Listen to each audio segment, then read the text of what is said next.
Hey, it's your favorite Dr. D back for the fall with Stepping Forward on Dr. D with blackdoctor.org for culture and science and running unite.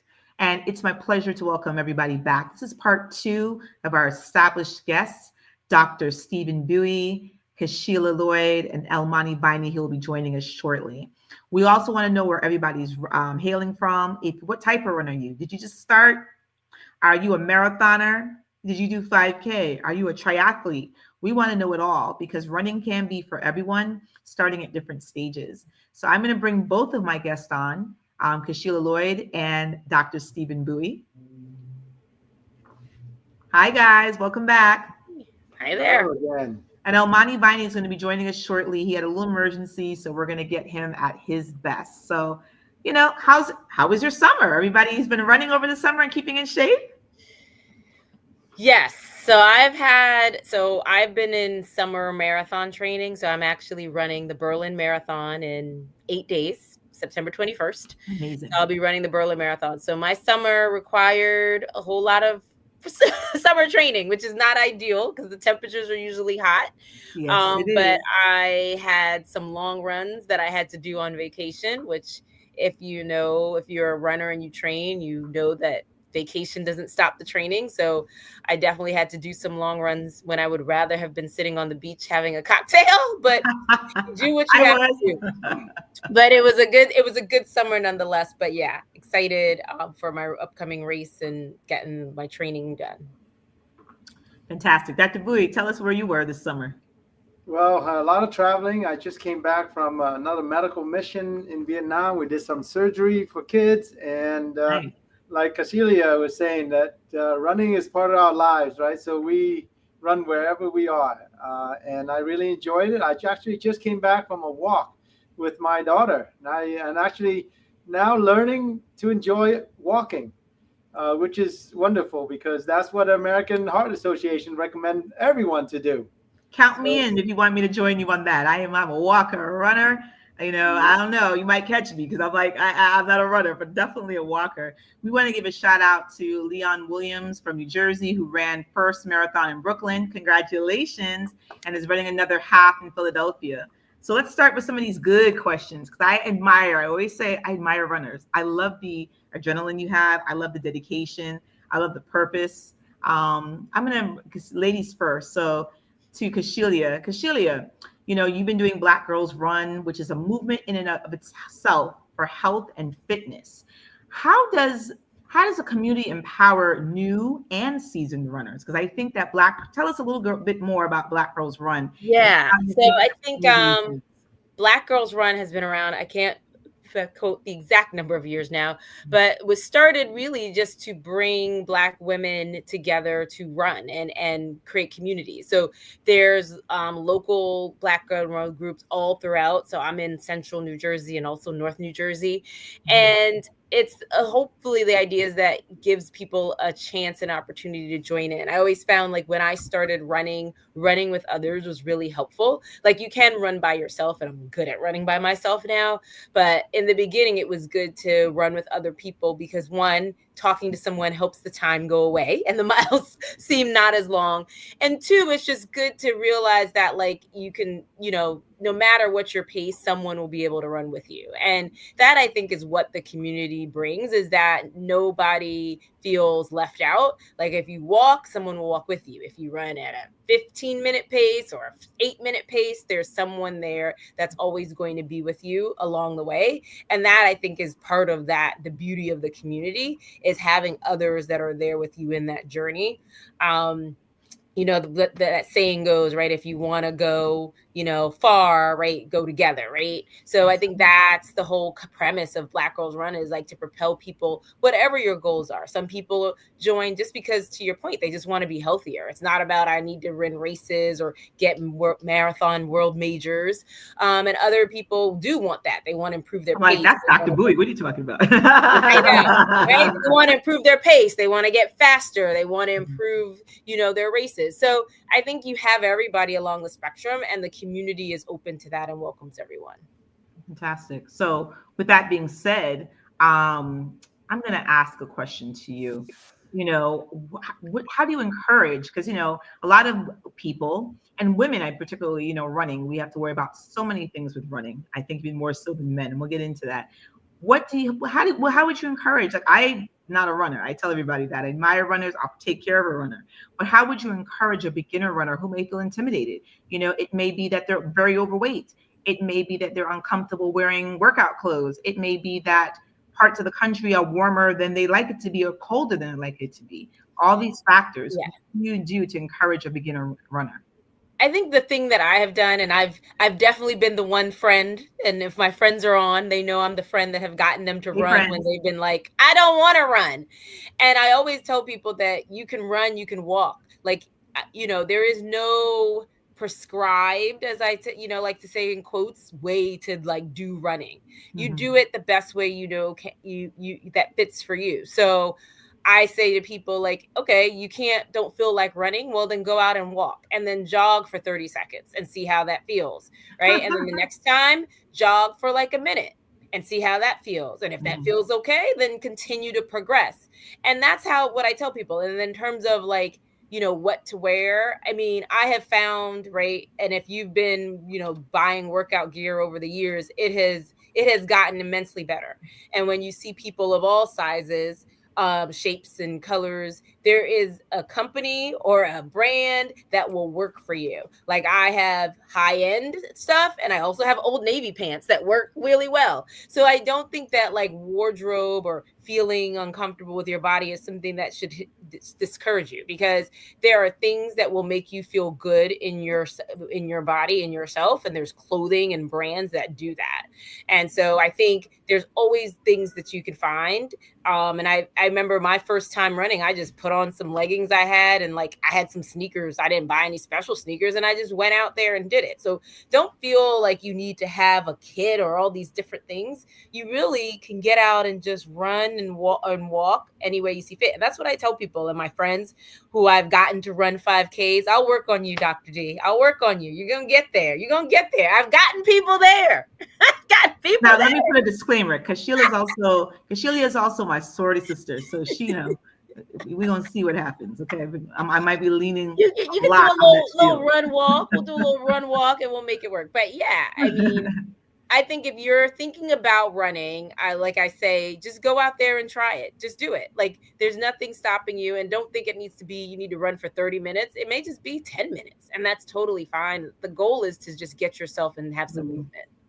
Sounds great. You can hide, Dr. D, but you have to run with us one of these days. Listen, I want everybody to be a witness. If I'm dead somewhere in Pennsylvania or New Jersey, you know who caused it. Tell my mom and dad, okay? Because they will say never, right? and what I say to people is, they say, "Oh, I'm not a runner." No. Let me qualify that. You're not a runner yet. Okay, so Dr. D, you're not. We're going to get into some of the medical things on that in a minute. Don't worry, I got you, Dr. Bowie. All right. I want to say hi to Dwight Williams. We're not sure where you're hailing from, but good evening to you. So, Dr. Bowie, since you're taking me there, I'm going to take you there, okay? Uh-oh. So, I love that you are a ultra marathoner. You're probably a triathlon decathlete. I don't even know if I have all the things. But you're all that. Tell us a little bit about how you run, and then I'm going to throw a medical question at you. Yes, that's a great question. It's a transformation story. For me, at the beginning, it was running for my life, essentially, because I was diagnosed with prediabetes, and I have a choice of taking a pill or changing my lifestyle, right? And as a pharmacist, I know how drug can be a double-edged sword. So I chose the alternative, the healthier alternative. That's how I started running. But when I started running, it was a different mission. And then I got hooked into running. Sheila might know about this because she's doing one of the major Berlin Marathon. which is So amazing. you get, yeah, that is a major, and it's addicting because you once you accomplish a marathon, what I say to people is, you are half crazy if you're able to run a half marathon, and you're certifiable crazy when you run a full marathon.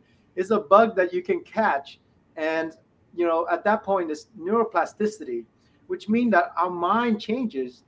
At that point, I never imagined I could even run a half marathon, and here today, I've accomplished a lot, and everyone, when they're on that journey, you will accomplish things that you would never imagine. And so your brain changes. I'm And sure I imagine being, please resuscitate me back to life. so at that point, when I was hooked on running at that point was the performance things. I was trying to run faster. I'm trying to run as many marathons as possible. And that was my high. But as I keep on running, now I'm transitioning to a different place, which is, it's great that you have the performance running, but at this point is the second part of running for my life, and this part is running for my enjoyment of life. So at the beginning is how to live longer, how to be healthier. Now is how to live in a way where quality of life, or I want to extend my health span, not just my lifespan. And that's the purpose. So now I run with a lot of different intention. Even like during the run, I feel like I'm at a meditative state. And ultra marathon would allow you to do that because you're not running at a pace. Like if you run a 5K, for me, 5K is probably the hardest thing because I run so fast that I cannot talk. I cannot even talk to another person, right? Because that's a different pace. When I run a marathon, I can talk to somebody while I'm running. But when I'm running an ultra marathon, I really take it all in. The nature being present and running at a slower pace because we have a lot of distance to cover. So that's my running uh, career, so to speak, in a nutshell. I'm going to ask you a medical question, but since we have Omani Biney joining us, welcome, Omani. So you're an Uh-huh. ultra marathoner too, and I admire that. Like I said, y'all looking at me like, can we walk somewhere first? But Omani, ultra marathoners are extreme to a lot of people. What are some of the biggest challenges that you face with your feet, since this is about foot health? And then I'm going to bring Dr. Bui in to comment on some of the medical aspects of that. You run with a group of people. You can tell us about that. What are some of the things that you think your feet and ankles feel? Elmani? Um, that thank you for that, and hello everyone. I would actually say that it is challenging because you're on unbalanced terrain. Mm-hmm. Um, when you're when you're an ultra marathoner and adding in I'm a trail runner and a mountain runner, you're over rocks, you're over roots, you're over all of those things. And so what happens is that you have to be cognizant of the type of running shoes that you wear, because if you have incredibly sensitive feet, if you're always unbalanced there, how it's affecting your plantar, how it's affecting your heel, your foot strikes, all of that can leave your feet very sore. When I finished the race, and actually even with some training, sometimes I get foot cramps. Sometimes I have difficulty taking off a sock or taking off a shoe because my feet will cramp up. Mm-hmm. So those are some of the challenges. And then if I could just say this also, and then you also have to watch your arches. One thing right now, I'm recovering from quadricep tendonitis that happened because of an imbalance that I had in my left leg. Why do I have that leg imbalance? Is because my left arch was incredibly weak, Mm-hmm. right? And which was another part of the problem. And then when you're an ultra marathon and you're training, you're putting on so many miles, you don't necessarily see it, but once you build up mileage after mileage after mileage, because I was averaging before my last race, the race I was supposed to run that I had to pull out of, I was averaging anywhere between 150 to 200 miles a month of running. And when you're running with a very weak arch and foot strength, you know, that can come back to haunt you, which it did for me. So those are some of the challenges that you have. So let me throw it at Dr. Bowie. So Dr. Bowie, now we're going to talk the medical. Let's get down and dirty. So tell me, Dr. Bowie, what are the most common, and I will comment accordingly of what I see, but what are the most common foot and ankle injuries you see in runners? We heard Omani's story. And then talk to me about some sneakers that you like. All right, Dr. D, that's a very good question, Almani. I think you're pointing out a lot of the challenges that long distance runner faces, right? We face the challenge is repetitive injury. So when you're running a mile, that's 2,000 steps, repetitive, one foot in front of the other, and even the small minor issues, it will get blown out, and you will recognize it. So walking is very healthy because if you have some issues, it won't come to surface because it's not a lot of pounding going on and not creating a lot of stress on your body, and especially trail running. It's a lot of movement to balance yourself, balance your body, and need that stability all the way from your feet all the way up to your head. So one of the very common injury in people that run is tendon ligaments, right? That's what keep us springing, bouncing. And in the foot particularly, and this is, I address a lot of foot, ankle, leg issues. One of the most common injury, and it can be debilitating for runners, is plantar fasciitis, or commonly known as heel pain.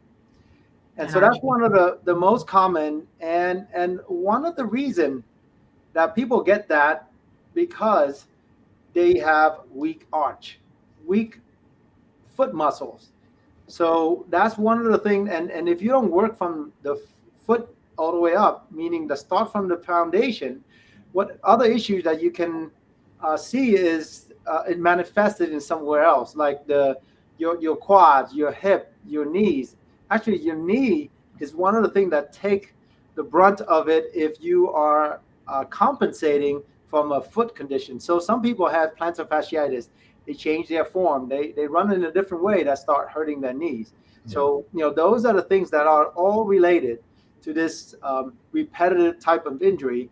And I would say in all the running injury that I see, plantar fasciitis is one of the most common and one of the most challenging to address because we have to address from multiple angles.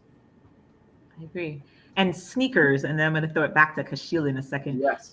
Everybody's always like, Doc, what kind of sneakers? I have an opinion. And before we go into that, when I see runners, I think the biggest thing that I see is you guys have the worst. You get turf toe sometimes, which is the end of the big toe being stubbed, depending on the type of sneaker you're wearing and the type of gait that you have running. Or the type of for the gait, meaning the type of way people are running and how their heel and toe strikes. A lot of times we see patients bleeding. I remember that when I used to work with the New York Marathon, bleeding nails. I mean, nails falling off. You'd be like, ooh, what's going on there? That's icky. Minor fractures because you're getting or broken bones from the repetitive hit, heel strike. And if you're not doing it correctly, then you're taking excess pressure in certain parts of the bones and joints that just can't handle it. Definitely heel pain. Everybody's got heel pain. Again, same reasons. And then the arch pain, which is posterior tibial tendonitis, a tendon that inserts into your arch and goes up into your knee. A lot of times flat-footed people versus high arch, your strike and the type of shoes you wear should be different to compensate or help for that way you are. Otherwise, you're going to have those problems. So Dr. Active, Dr. Bowie, what are your favorite sneakers? What would you recommend to the public? So that's a really tough question because during the transition, so when I was a new runner, my feet were not very strong. So I needed stability. I need a lot of support. So this is what I recommend for new runners. And of course, you have to start working on those muscles within your feet as well. And you can look it up, online and to see all different exercises, because when we go to the gym, we all work on the bigger muscles, but we don't have an opportunity to work on the smaller muscle in your foot, which, create the stability for your running. So I do recommend more supportive and protective shoes, sneakers.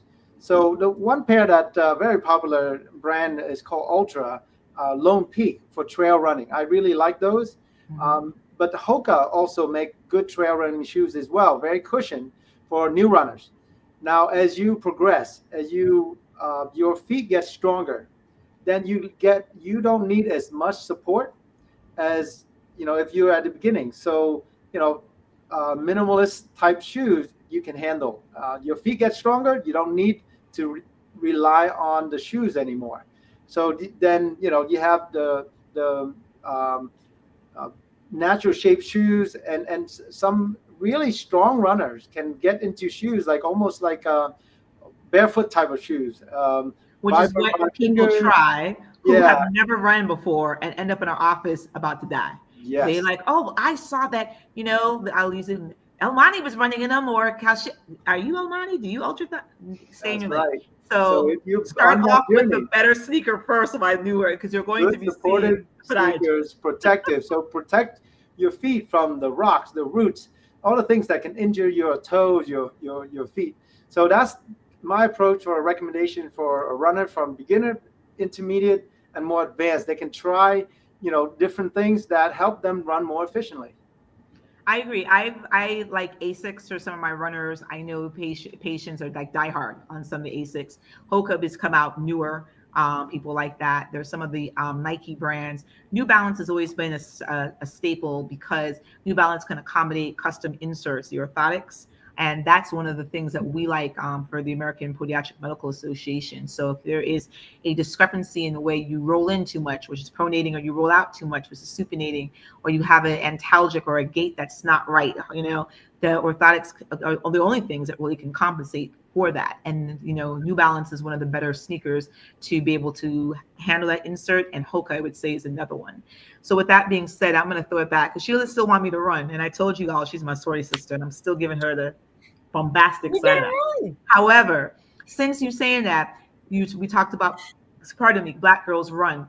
What role does a community like Black Girls Run play in long-term health and wellness? Because we're seeing a lot of running clubs coming up for a variety of people, for couples, for singles, for being Black, for being Asian, for being, maybe just, where you live. And like we have, when Elmani takes us on our trail walks for West Orange, what do you think that these community-based running groups, or even, corporate-based running groups Yeah. are doing for the community?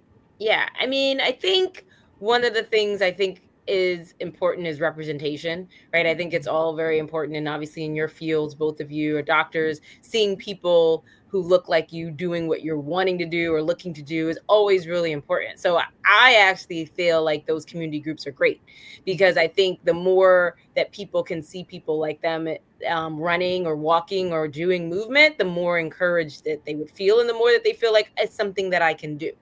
And I know that was really important to me when I started running. I was just running, and then I saw through Black Girls Run, women that I met were like, I just ran a marathon. And I'm like, ooh, I don't know if I would ever do a marathon. They're like, you could probably do a marathon. And I was like, well, if they can do it, maybe I could do it. And so, it is really important. And I love the community of the run clubs. I recently did a 5K with Peak and Pace, which is a Brooklyn run club that's all about I'm Jamaican, Shout out to Caribbean heritage. Brooklyn. Big up to the Jamaican. Exactly, all about Caribbean heritage, and it was an amazing experience. It was different than when I run with Black Girls Run, but it was just a great experience to have just those different types of community groups to run with for those different types of ways you want to feel. And like I was running with my flag, and it was just fun, right? So I think they're really important to make the running be very inclusive. I think, sometimes people say you're a marathoner, you're the 1%, and that kind of does feel like exclusive. And I love that these groups are here to make running at whatever level you do it, whether you just walk around your block or you're going to run like an ultra marathon, feel like it's something that you could do for yourself for whatever reason. So I love them. And I think the more, the merrier. People have to find what works for them. Sounds good. So I'm going to go into Almani, and then Dr. Bui, I'm going to make you answer this question. So Almani, I'm going to ask you this question. How do you prepare your body and mind for endurance running? And then Dr. Bui, I'm going to ask you a medical question off of that. Go ahead, Almani. Okay. Let's start mind first. Um, And before you start, we just want to give a shout out. I see people are logging in. Thank you, Alma McIntosh from TUCC and guests in Chicago. And Shannon Davis says hello. Continue, money. All right. Um, Literally, mentally, it's two things. One, it's about keeping it simple, one foot in front of the other, because the thing you have to be careful of as an ultra marathoner is, even in training, not even the race, but even in training, is you don't want to visualize the entire race. The brain does not know the difference between whether you've run or whether you're just visualizing it. So if you get caught up visualizing, if I'm out and I'm doing 20-mile run in South Mountain Reservation and it's 20 degrees outside, if I'm visualizing all of that, I'm already putting my body through undue stress. So what I My have body just stressed out hearing about it. So. yeah, so what I have to do is I simplify it. And then, but also what I do is I always remind myself, and I give myself I honor and appreciate Mother Nature allowing me to run on its land. And I take the time, and this is, I hear a lot of, especially African Americans say, I don't want to trail run, I don't want to do, all of that. And I feel for people, because I'm like, you're missing out on some of God's greatest beauty. Like when I did my 100K, and people like, you did 100K. Let's still go slowly through that. Say that to the public again. Say it to the people in the back. You did how much? 100-kilometer race. And it was a race at one time. So 100 kilometers is about how many miles for those who don't translate that one? Was 62.5 miles. Okay. And the 0.5 I'm crying about, he did an extra 62, so he's amazing. And it was great, but I got an opportunity to run through and under 13 different waterfalls. That's amazing. And, and that's the part, I think, with trail that I wish people would take the time. Like, I've gotten an opportunity to be in some of the most beautiful places. So we talk about mind preparation. It's also about appreciation of being in that land. And then when you talk about body, with that is, and especially Dr. Blue, you talked about this. You're not out there trying to PR. Now, a race is different, but when you're training, you're out there really trying to just find your flow. You're trying to keep your body as less stressed as possible, as less tensed up as possible. And you have to absolutely, with ultra marathon trail, you got to get your ego out of the way. Your ego can get you hurt badly. And so, sorry about that. So physically speaking, it's about taking time. I went out with my boy today at South Mountain Reservation, and we were doing 14-minute miles, but we were having a great time, having a great conversation. Can I run faster? Yeah, I can do, on trail, I can do 7-8 minutes a mile. Why? You don't need that. And the last thing I'll say is also the 80-20 rule. 80% of your runs should be easy. And I get worried with people, especially new, when they're always trying to PR their training runs. You won't make it to the race doing that. Good to know. So, Dr. Bowie, question for you then. Gait for everyone is the way you walk. So how can you explain how the way you walk and the way your body moves, biomechanics, how does that affect running performance and injury risk? Give us a little information on that. Wow, that's a big subject. That's involved posture, the way you walk, and everything else. The way the whole body in synchrony working together. And let's start from the ground up, right? The way you strike the ground. So there are things that is good, and there are things that is, there's. I do gait analysis for people, for runners, for walkers, and for a runner particularly. There's certain type of running that we looked at that and we say, okay, so this person is not if they're going to get injured, it's when they're going to get injured. So the type of striking your foot on the ground, and if you're running and you strike your foot in a way that it looked like a check mark, right? You strike your heel all the way down and your forefoot is all the way up like this. What's the forefoot, sir? For those who are, I know what it means, but what's the forefoot?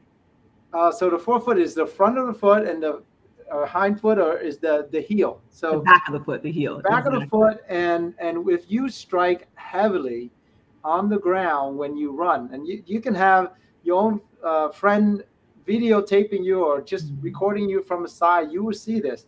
If you're striking heavily on the heel, that force drives up all the way into your knee, and your body take the brunt of that shock. And that's, it's not if you're going to get injured. The more you run, the more injury you're going to get. The less you run, maybe less injury. But that's the type of running that you don't want. So you want to avoid that and work on. And that's usually because of tight muscle, ligament, tight calves, tight hamstring, and things like that. So running is involving conditioning your body, not just getting stronger, but flexibility and posture. Posture is very important as well. It's the way you move, and this that is a little bit more complicated, and it will be on a different discussion. So now let's talk about the other two type of foot strike on the ground, which is midfoot strike and forefoot strike. Mhm. So if you're striking your foot all the way in a forefoot, which is like almost running on your toes, that's not necessarily good either.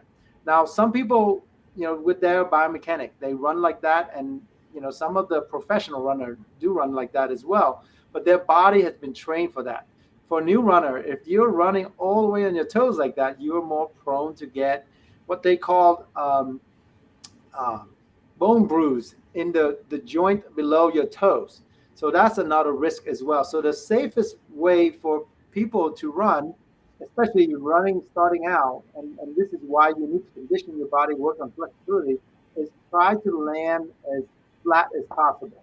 And this way it allows shock to be absorbed to your knee, your hip, rather than transferring that shock from your heel to your knee to your hip and all the way up to your spine. So that's very important in terms of how your body works in synchrony. Now, of course, we got to talk about the other aspect, but I think more importantly for this podcast, I think we were talking about from the foot, from the ground, and the ground reaction force that allow us to run and push away from the ground. Those are the important part in terms of helping your gait and helping your running more efficiently. I I hope. agree. I see even when we have patients in the office who will say, just let me see you stand. And you can see the pathology, meaning, as we talked about, the way their arches, sink or roll in, or they roll out, or they're knock kneed for the letter, which is the big word is called genu valgum, or they're bow legged, genu verum, where they, look like a stork, with their legs backed out, genu recubatum. We notice all that. We watching you. Some of that, people think is cute. And I'm like, not necessarily, particularly if you're going to engage in something that's running. You got to correct those biomechanics or the way your body is. Otherwise, you will absolutely be injured.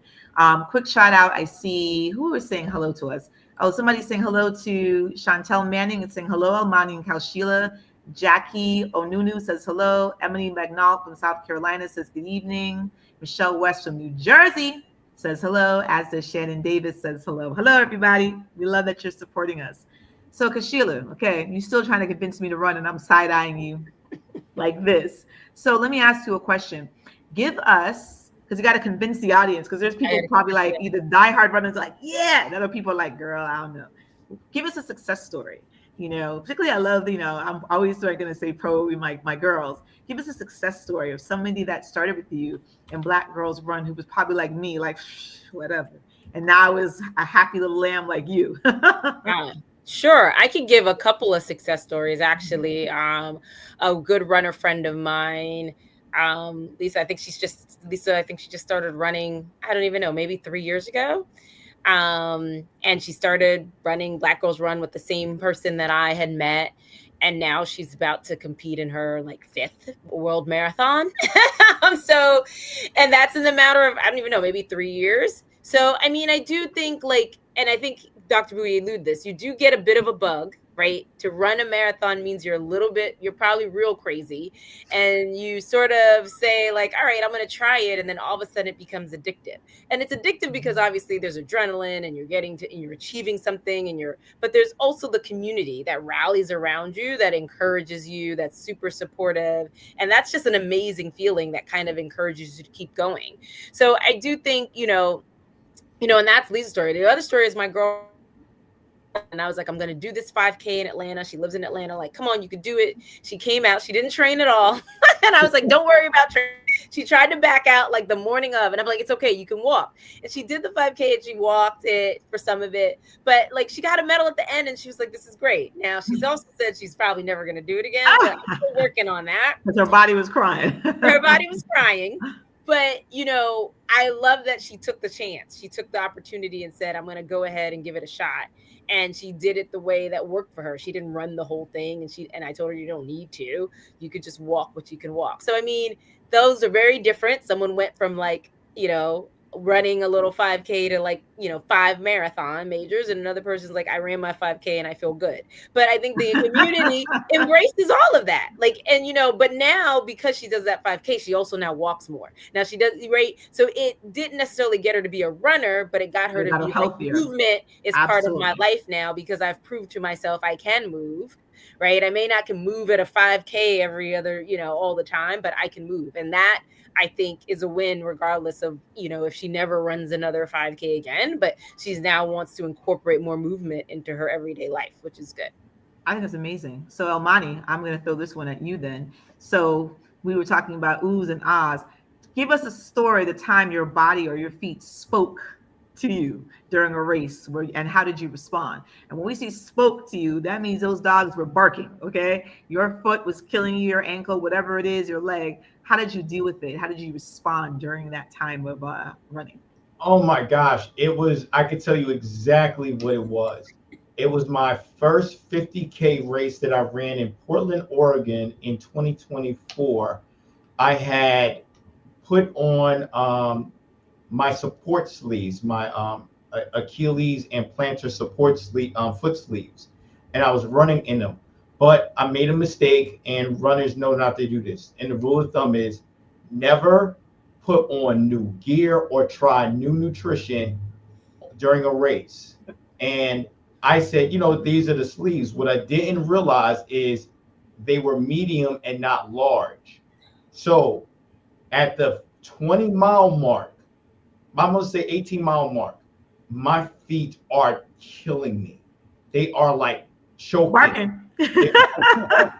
So I had to I was like in great condition, but I literally had to sit down, take my shoes off, which was painful, take my socks off, which was painful, and then take the sleeves off, which was painful. But the damage was done because even though I took all that off, it took me about 3 miles of limping and literally shuffling my feet. So instead of running like this, I was shuffling my feet for about good 2.5 to 3 miles just to get the blood flow back and just to get my feet back. Pain, absolute pain. That was brutal. Kashila, sound like you got PTSD from that. I heard that PTSD. Oh, I do. Oh yeah. Kashila, add to the PTSD. What about you? Oh, I feel like it's everybody's first. So mine was my first marathon. And I had been training. I felt good. I did not do anything new, but I think literally at mile 18, 20, and I did what all people do when they do their first race. I went out way too fast. I went out way too fast, but I was like, oh, I'm excited. Your adrenaline's flowing. I'm running. And about mile 20, my quad said, you are done with this marathon. And it was, what was interesting, I've never had quad pain. I've never had pain like that. So I was completely unprepared to how to deal with it. And as you say, it's really a mental game because I was like, oh, my quad really hurts. Like it really, and I had to stop. Like I don't normally I'm always like, I'm going to run. But I literally had to stop and I'm rolling my quad. I'm massaging it. I look at my watch and I'm like, this pace that I was on, that pace, I had to say goodbye to that pace. And I just had to be like, I just need to finish. And it's so funny because when you look at, they do the race photos, like my first 20, I'm smiling at the camera, looking good. Like my race photos look amazing. I'm peace signing. Like mile 20 to the end, like I'm not even looking. I'm looking down on the ground. I'm not. smiling. I'm looking like I just am like, I think I managed to muster up enough strength to be like, oh, I'm at the finish line. Let me actually look kind of good. But I will say that was definite, and everyone remembered. Like I learned the lesson of don't go out too hard too fast. Um, regardless of how well you think or how you train, something's going to come up. And at that point, it's just really mental.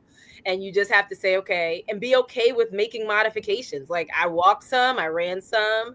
I mean, I never knew like 100 meters would feel so long. I was just like, how many more meters left?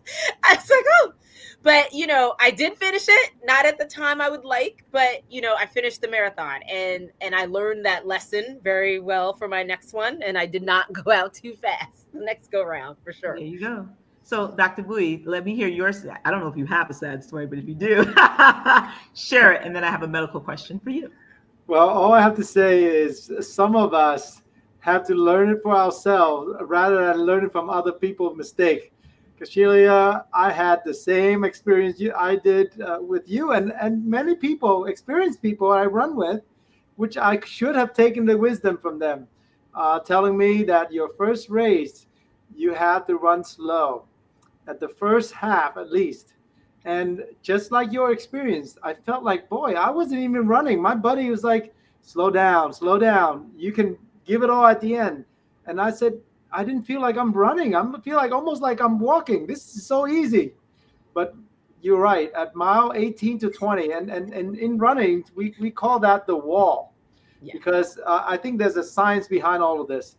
Your stored glycogen is about, will Okay, now if you're going to use medical terms, you got to break it down for the people. Okay, so glycogen is stored energy in the form of similar to glucose in your muscle, your liver, and all of that, right? So when you expend all these, glycogen storage energy, and if you don't build it properly, and when you're new, you don't build it up properly, you run out and your body's screaming at you. You have to stop, otherwise you're going to die, or feel like almost you're going to die. And so that was my experience. It wasn't my quad, it was my hamstring. It felt like somebody took a knife and stabbed into it, and I could not run anymore. I had to walk. I had to stop actually and rub it down, and it was just so much pain. And then at that point, I'm like, I should have listened, but it was too late. I had to walk maybe 5-10 minutes. So that is one of those lessons that you will never forget for the rest of your life. And that helped you become an experienced runner to minimize injury.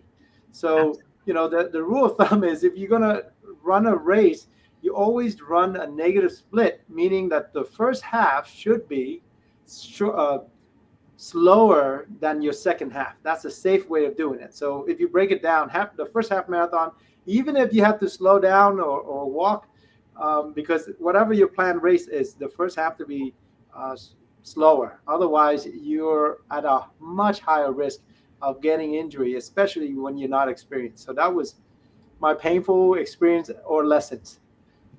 Well, I haven't ran. The only experience I can share is I always remember going up the Great Wall of China, and it's a walk, right? And I was excited, and I guess we did it twice. And day one, I wore my appropriate sneakers. Day two, I was cute, okay, and I had on my sandals. I don't know what happened, but I hit probably halfway point, and I was like, I'm going to die right here. They're going to see me from space, this little black dot going down the wall as they roll my body down. Because I was just like, I simply cannot, and interior China had not seen African Americans. So here I am, natural curly hair that was reddish and couldn't walk. And they were just like, who is this person? Like I was a whole anomaly. And everybody was looking at me and I'm like, yeah, it's me. Hi, no, I can't, ni hao. I'm like, I cannot walk. And, these older people who walk all their lives up and down looking at me like this little punk, it was so embarrassing. So with that being said, Dr. Bowie, this is important. And I think sometimes I've seen that in marathons where people do not look for the signs because like, I can do it. And then we have some medical issues. What are the early signs that runners should look for that signal that they need medical attention? That's a good question. And this is very important. I think Dwight Williams just had a a comment on that I'm reading right now. You know, she talk about, or he talks He's about, running. We see you, yeah. Dwight. Do it, Dwight. And he said, no, you don't want to have to hear me panting. Well, that's one of the early signs, right? So if difficulty breathing, and if you're running too fast for your pace, you will have difficulty breathing. That's the first sign. Listen to your body, right? Listen to your feet. So that is your cardiovascular system has limitations. So when you're not able to catch up, that's when you're panting. And Dr. D, credit to you. Um, Great Wall of China is in very high elevation. The air is thinner. So that's I'm one of the. thalassememic. So you can imagine for those who are like, who? It's a type of blood disorder that you see a lot in Caribbean people, Mediterranean folks, where you're not getting as much oxygenation. So as you go to a higher level, it's worse for those people. And so I was like, I'm gonna die right here in the Great Wall of China. And they told us not to go through like the seven, I think there's 7 gates. And if you go through the seventh gate, that's to Korea, and they would just get you. I'm like, they don't have to worry about me because I'm not even getting to the sixth gate. I'm right at the sixth gate, and I'm like, let me just wave to it. And the seventh, I'm like, it's off in the distance, so I'm good, North Korea. Don't worry about me. But you're right. The panting that when you cannot get that breath is a major problem for us because we know that your oxygen stores are low. And that becomes a medical emergency eventually if it's not corrected. And yes, Anise Michelle says, listen to your body and your feet. Dr. Booty, tell us more things besides that. I know patients get nausea. I've had patients, I've seen people throw up running, literally, and we're like, because either you ate too much and didn't have time, you didn't eat enough sometimes, and your body, all kind of things. I've seen the nasty of it where I'm just like, yeah, you weren't properly ready for this race.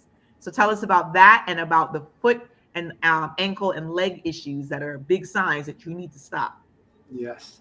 So the nausea and even vomiting, that's a tough one to gauge, right? Because like you said, if you have a big meal before you run, I mean, that's one of the things that why I don't eat before I run, because of, you can run into those issues, and you might be perfectly healthy and you feel nausea and actually throwing up. But if you haven't eaten anything and you train well and you push too hard, I mean, today I was training with a college student at a local college, and to try to keep up with them, I had to push myself hard, and my buddy is pushing even harder. At the end of the of the lap, he said, "Boy, I feel like I'm just going to throw up." Well, that's one of the signs that you're pushing way Way over too the hard. limit. Mhm. You're talking about 90, 95% of your limit. And you can do that for a very short period of time, not a long time. And when you feel like that, don't stop right away. My recommendation is walk it out.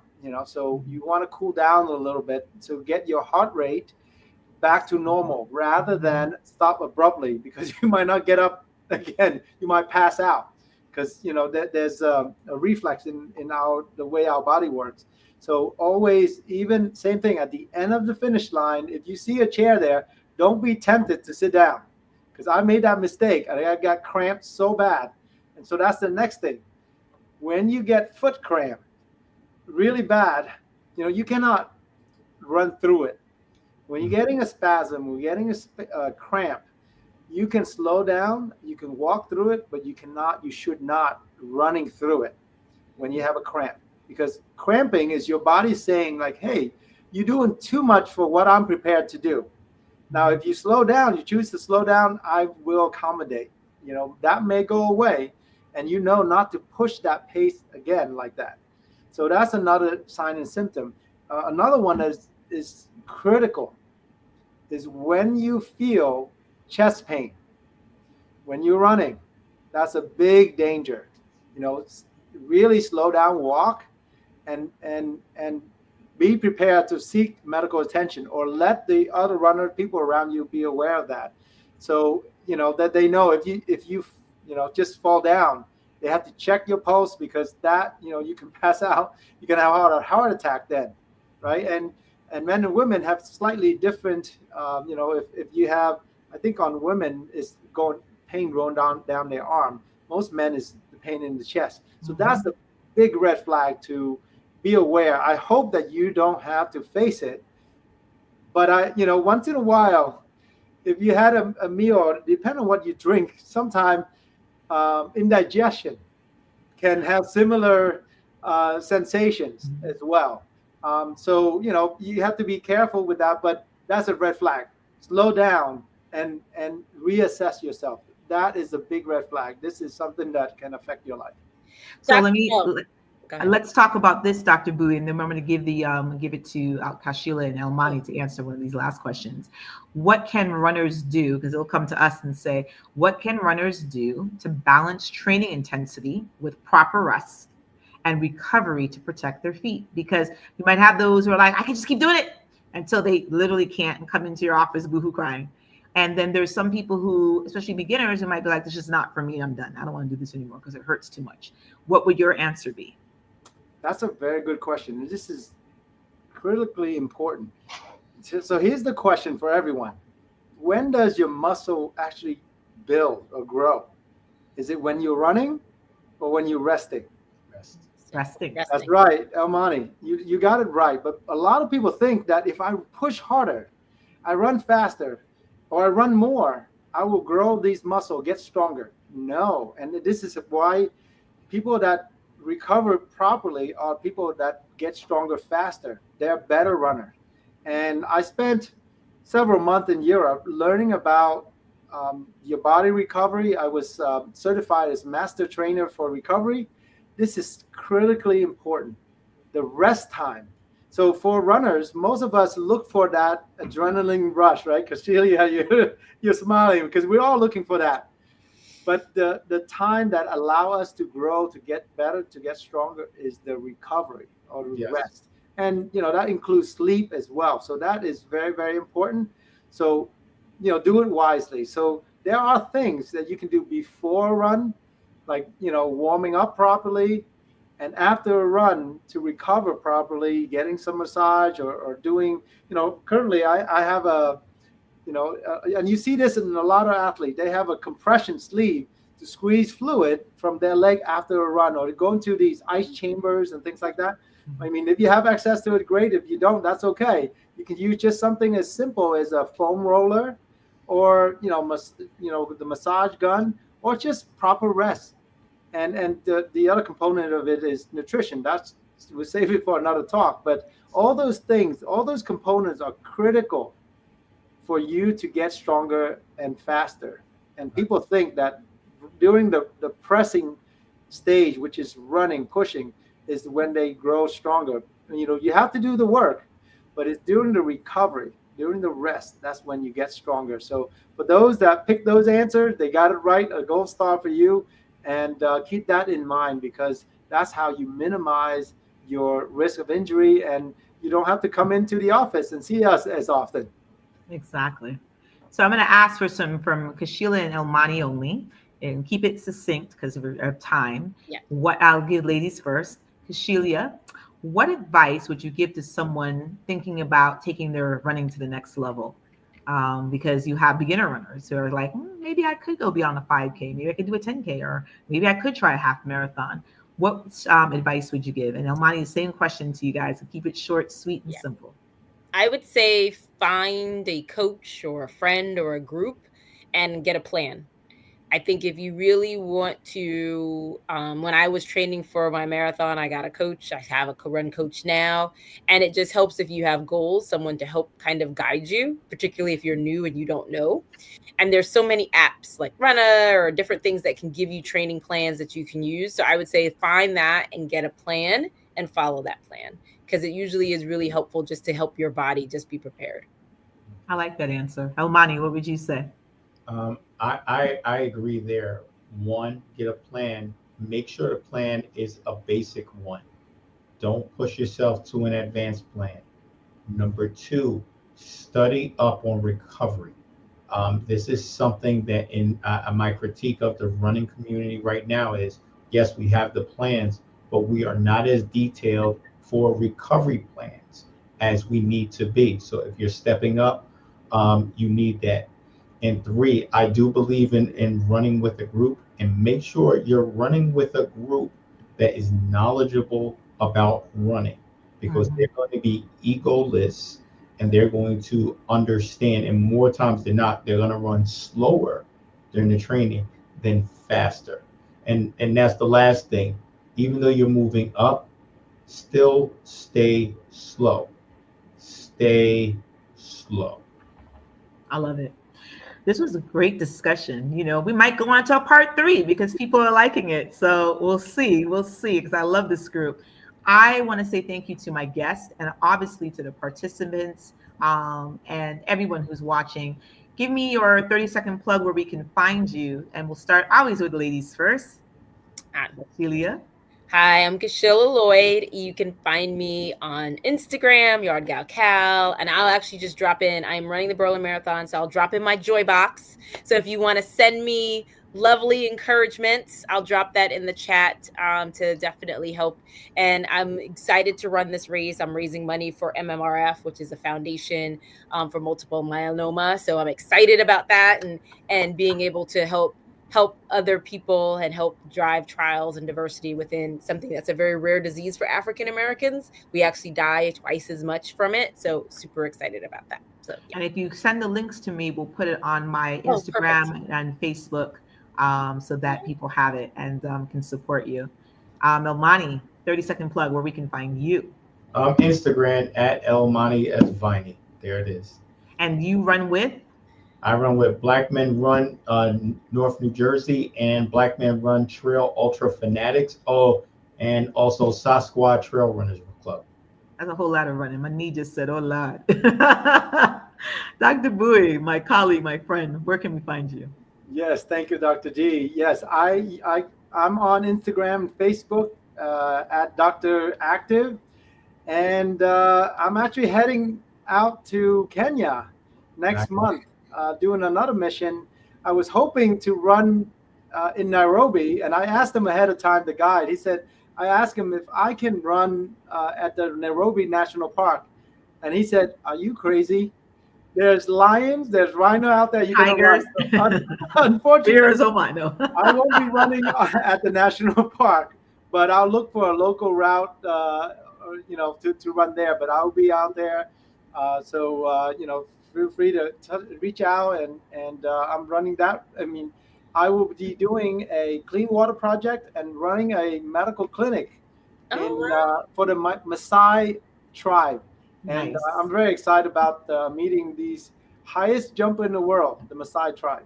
So I just learned something about that as well. So thank you for having me. Thank you. So, if you could put your information where we can find you in the chat, because then people will be able to find you. So, go ahead and do that if you don't mind.